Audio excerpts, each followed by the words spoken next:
Bismillahirrahmanirrahim. I'm going to talk briefly on Trichotillomania, dermatology psychiatry interface.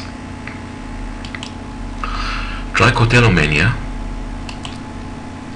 estimates around 1.5% in males and 3.5% in females.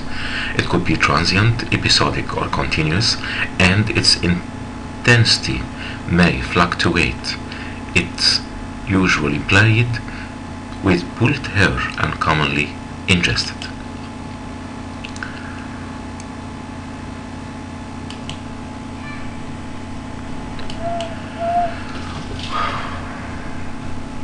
What causes trichotillomania?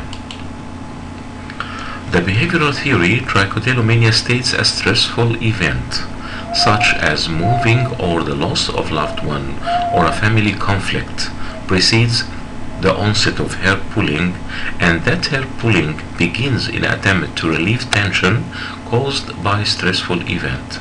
This behavior continues beyond the initial stimulus and eventually becomes habitual. Later, the patient may not be aware of this initial trigger. For a child, the stressor may be not just a single event, but may occur in response to what a child may perceive as excessive demands from authoritarian or an overbearing parent. The biological, it is a disturbance or neurochemical imbalance as serotonin imbalance or altered dopamine levels. The psychoanalytic trichotillomania occurs in an attempt to resolve childhood trauma for most of sexual abuse.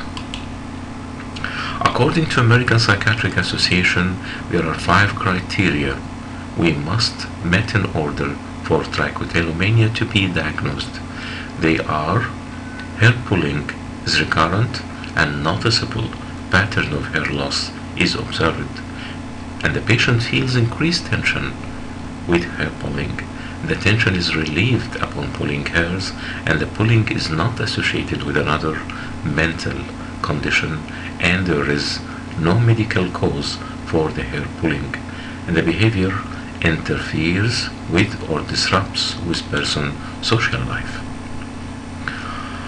There is a subgroup of hair pullers who do not meet the second or third criteria of those listed before.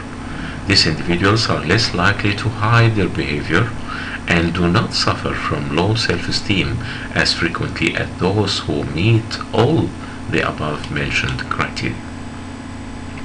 The histological examination of hair follicles and the skin biopsies also help in the diagnosis of trichotillomania. There is parental concerns. Earlier treatment is better. Self-esteem and independence should be developed. The family dynamics should be resolved. The parent factor commonly seen with hair pulling, childhood trauma, stressful event, and neurochemical imbalance. There are no FDA drugs which specifically treat trichotillomania, but there are some clinical experiences from some physicians and psychiatrists that anafranil, sertraline, and fluvoxamine can help, while risperidone and clonazepam address the dopamine imbalance, can be added to SSRIs for more effectiveness. Medical hypnosis also can help in great part. This is what we'll see next time. Thank you.